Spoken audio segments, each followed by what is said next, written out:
Good morning student. आज का session जो है मॉडर्न हिस्ट्री ऑफ इंडिया का है।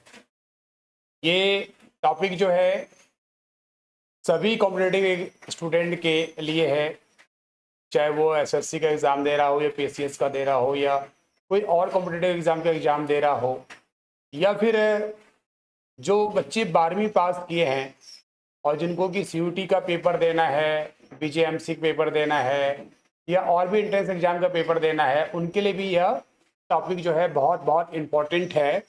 सो स्टार्ट करते हैं आज का session. Modern history of India का टॉपिक है, फर्स्ट क्वेश्चन है इसका, who among the flowing called the grand old man of India. दिए गए ऑप्शंस में से किसे grand old man of India के नाम से जाना जाता है? आप लोग शायद जानते होंगे इसका answer. Grand old of man of India के नाम से जो जाना जाता है उसका नाम है क्या? Dadabhai Naoroji. Option C is the right answer. Dadabhai Naoroji the grand old man of India के नाम से जाने जाते हैं। और मैं आपको बताऊं, इंडियन नेशनल कांग्रेस की जब स्टैब्लिश हुई, आईएनसी की स्टैब्लिश हुई, कब हुई थी आईएनसी की स्टैब्लिश? इंडियन नेशनल कांग्रेस की स्टैब्लिश जो हुई थी 1885 में हुआ था। तो फर्स्ट मीटिंग भी 1885 में हुई थी, बट जो सेकेंड मीटिंग 1886 में हुई थी कलकत्ता में। फर्स्ट तो हुई थी मुंबई में मीटिंग, और सेकेंड जो हुई थी वो कलकत्ता में हुई थी। सेकेंड वाला कलकत्ता, कोलकाता, ठीक है।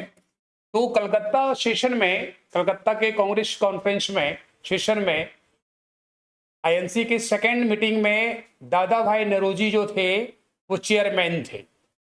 और ये इंडियन नहीं थे, ये विदेशी थे। कहाँ के थे? आयरलैंड के रहने वाले निवासी थे। इन्होंने भारत में आकर यहाँ भारत की नागरिकता प्राप्त की और भारतीयों के साथ जो है स्वतंत्रता संग्राम में जुड़ गए और अंग्रेजों को हटाने के लिए, भगाने के लिए, युवाओं को आकर्षित करने के लिए, जन आंदोलन के लिए एक इन्होंने किताब भी लिखी थी। इस किताब का नाम था poverty and British rule in India. Poverty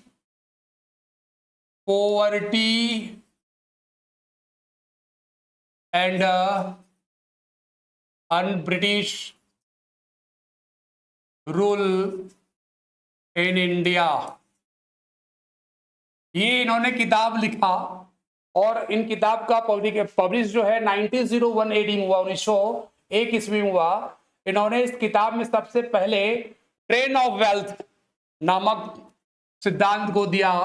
drain of wealth, drain of wealth, wealth इसका हिंदी मीनिंग होता है धन के निष्कासन का सिद्धांत। कि किस प्रकार ब्रिटिशर्स जो है भारत के रुपयों को, पैसों को जो है इंग्लैंड भेजती है, उसका किस प्रकार से निष्कासन करती है, यहाँ से किस प्रकार सेंड करती है, किस प्रकार इंडिया को इकोनॉमिक दृष्टिकोण से खोखला कर रही है। इन्होंने इस सिद्धांत को उजागर करने का काम किया था इस किताब में।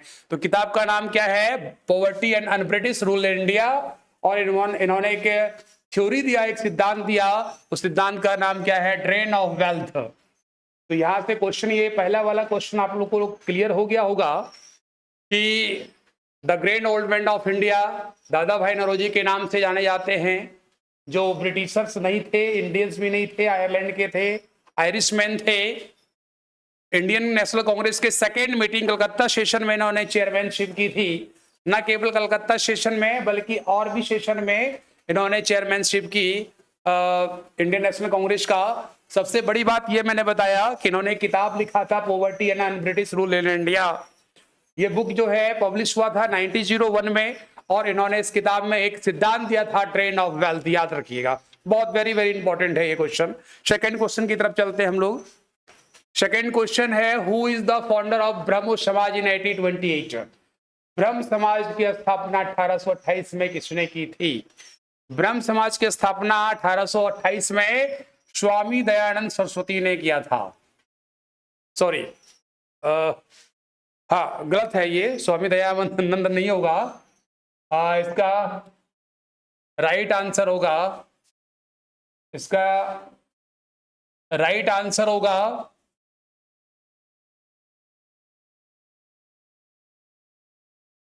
एक बार, इसका राइट आंसर होगा राजा राम मोहन राय। इसका राइट आंसर होगा राजा राम मोहन राय। गलतियों से बोला गया स्वामी दयानंद सरस्वती, एक्चुअली सॉरी। इसका राइट आंसर होगा राजा राम मोहन राय। राजा राम मोहन राय, राजा राम मोहन राय के द्वारा जो है ब्रह्मो समाज की स्थापना 1828 ईस्वी में हुई थी, ब्रह्म समाज की स्थापना। और इन्होंने जो है भारत से एक सोशल इविल्स को हटाने का काम किया। उस सोशल इविल्स का नाम था, क्या नाम था सोशल इविल्स का नाम क्या था? आप लोग को पता होगा बच्चों, बताइए, आप बताइए। नहीं पता है, आप बताइए। नहीं पता है, आप बताइए। नहीं पता है। सती सिस्टम जो था, सती सिस्टम को इन्होंने हटाने का काम किया था राजा राम मोहन राय ने। राजा राम मोहन राय को राजा की उपाधि प्राप्त जो हुआ, वो राजा नहीं थे, उनको एक टाइटल दिया गया। अकबर सेकंड के द्वारा इसको ये टाइटल दिया गया, राजा की उपाधि, राजा का टाइटल जो है अकबर। अकबर सेकंड एक किंग राजा हुआ मुगल डायनेस्टी में। अकबर फर्स्ट के द्वारा इसको दिया गया टाइटल। जब इन्होंने इंग्लैंड भेजा था, इन्होंने राजदूत बनाकर के इसको राजा राम मोहन राय को। सबसे खास बड़ी बात थी, राजा राम मोहन राय ने लॉर्ड विलियम बेंटिक की सहायता से जो है भारत में क्या किया, इन्होंने सती सिस्टम का उन्मूलन किया, सती सिस्टम को रिमूव किया, सती प्रथा को उसने हटाया। नेक्स्ट है third question, battle of Buxar fought between the British and Mughal in which year? Battle of Buxar अंग्रेजों द्वारा भारत में लड़ी गई दूसरी लड़ाई थी। पहली लड़ाई थी द बैटल ऑफ प्लासी 1757 में।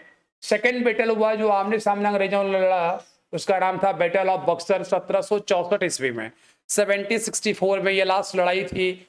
यद्यपि इस लड़ाई को अंग्रेजों ने जीत लिया था, इसके बाद ही एक एग्रीमेंट साइन करवाया मुगल एम्पायर, उस समय के तत्कालीन मुगल एम्पायर थे, उसका नाम था, आपको पता है उसका नाम? बरकुरसियार के नाम से जाना जाता है। उसका नाम शाह आलम सेकंड भी है। हाँ जी, हाँ जी, शाह आलम सेकंड थे।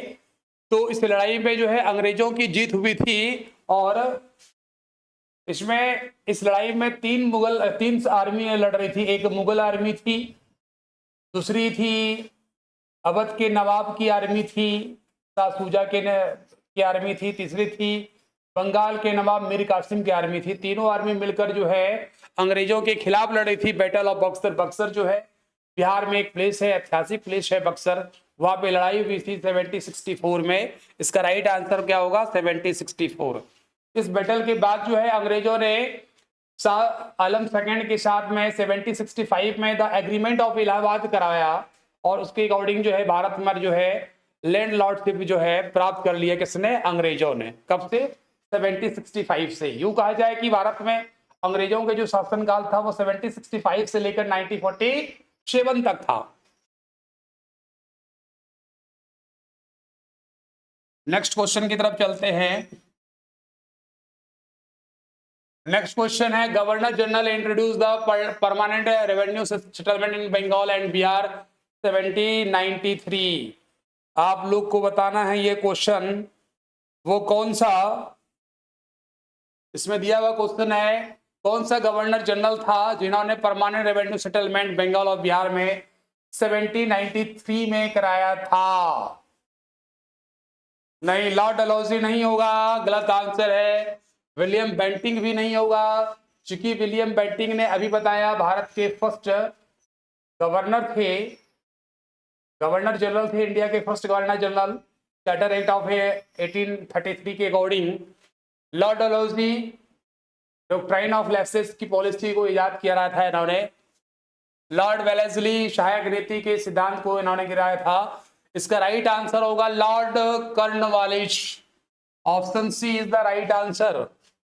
Option C is the right answer. Option C इसका राइट आंसर होगा लॉर्ड डलहौजी, सॉरी डी में लगा दिया मैंने निशान, lord C, lord Cornwallis, lord Cornwallis इसका राइट आंसर होगा। ठीक है, नेक्स्ट क्वेश्चन की तरफ चलते हैं। Who among the following leaders lead the revolt of 1857 in the Bihar? आप लोग को मालूम होगा revolt, soldier revolt, soldier revolt कब हुआ था? सोल्जर रिवोल्ट,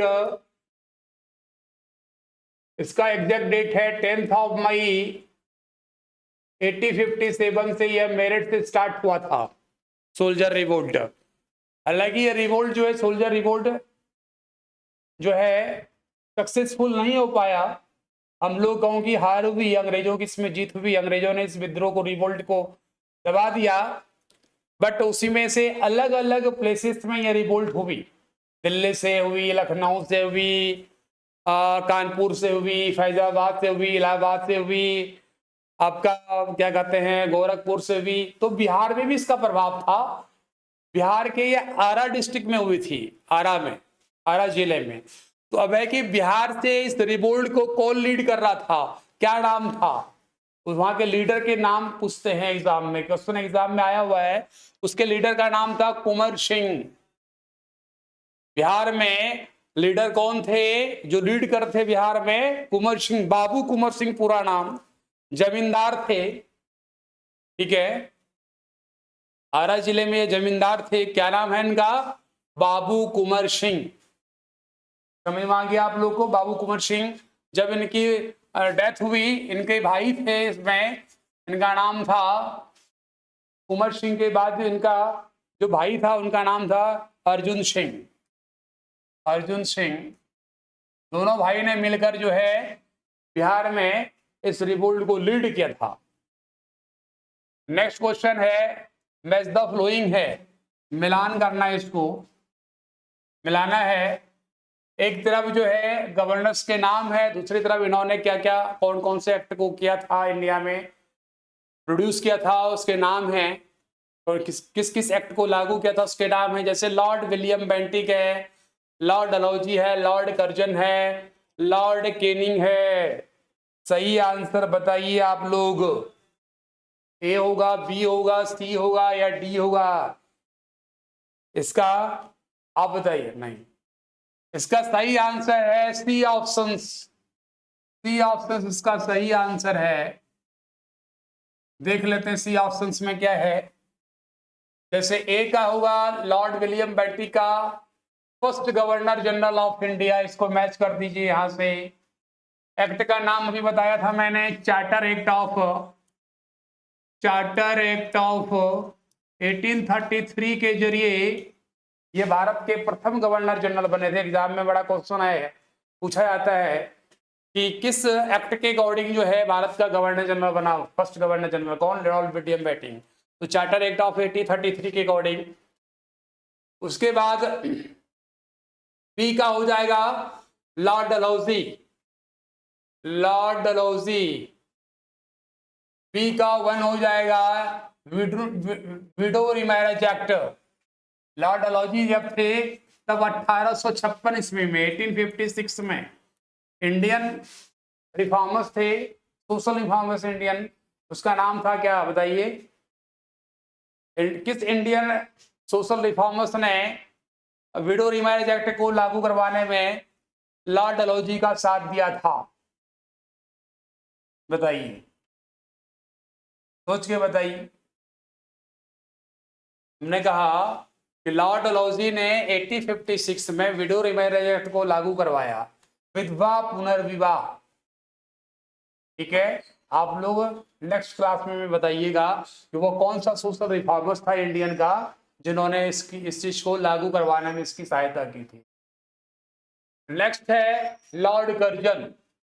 लॉर्ड कर्जन, सी का दूसरा आंसर होगा Lord Curzon. Divide and rule की पॉलिसी को अडॉप्ट किया था 1899 से लेकर 1905 तक ये भारत के वायसराय हुए थे। ठीक है,